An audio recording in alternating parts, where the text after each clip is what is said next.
Dobar dan i dobrodošli. Danas je na redu grataž. Za početak potrebno nam je list papira.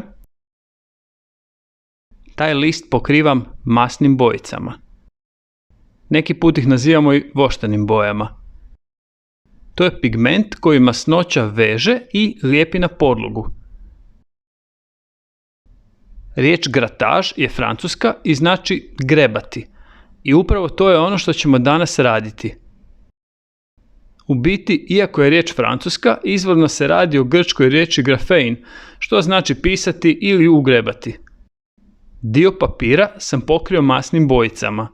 Koristio sam razne boje, a jedan dio sam namjerno pokrio crnom i vidjet ćemo kako nam djeluju različite boje.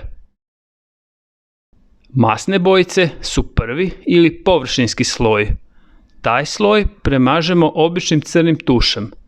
Tuš je drugi ili pokrivni sloj. U slučaju da se prvi sloj i dalje vidi nakon sušenja tuša, sve još jednom pokrijemo novim slojem tuša. To radimo dok u potpunosti ne pokrijemo prvi sloj, dok uopće ne vidimo kakva je to boja ispod tuša. Kad smo sve prekrili i nakon što se tuš u potpunosti osuši, krećemo s grebanjem.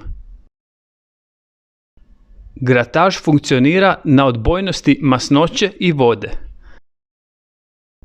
Obično se kao u pjesmi kaže ulje je na vodi, ali u ovom slučaju je voda na masnoći.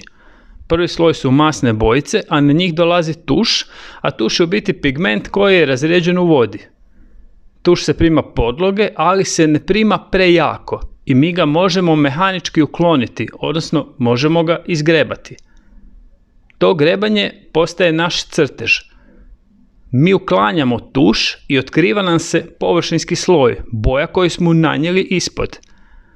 Tuš možemo ukloniti jer se upravo zbog te masnoće neće prejako primiti podloge. Kad bi tušem obojali list papira, ali bez masnih bojica, ne bi više taj tuš mogli ukloniti. Kada bi prvi sloj bio izveden, na primjer, žutom akrilnom bojom, i pustimo da se ta boja osuši, i sad recimo to pređemo sve s crnim akrilom. Kad bi se i taj drugi sloj osušio, mi više ne bi mogli ukloniti gornji sloj i grataž ne bi funkcionirao. Zašto? Zato jer je akril postojan pigment i kad se osuši, teško se uklanja.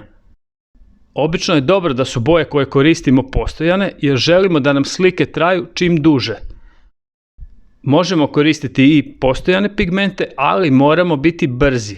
Prvi sloj uvijek mora biti u potpunosti suh, a površinski sloj koji ide na njega se ne smije osušiti, odnosno moramo ga izgrebati dok boja još nije suha, tad se još može uklanjati. Kod ovakvog školskog primjera grataža nema potrebe da se žurimo, znači sačekamo da se tuš osuši i on se u biti nikad neće primiti toliko jako da ga mi malo po malo ne bi mogli ukloniti. Za grebanje možemo koristiti bilo koji dovoljno oštar predmet, ali pazimo da ne oštetimo papir. Obično koristim zašiljene drvene štapiće jer je drvo dovoljno oštro, ali opet nije preoštro, kao na primjer neki metalni predmeti. Drvo je dobro jer ga vrlo lako možemo oblikovati kako želimo. Ne moramo cijeli grataž, odnosno cijeli taj crtež koji nastaje, izvesti sa jednim vrhom. Možemo koristiti različite. Malo po malo nastaje ono što smo zamislili. Ovaj put je to drvo. Uvijek moramo imati kontrast između crnog tuša i površinskog sloja masnih bojica.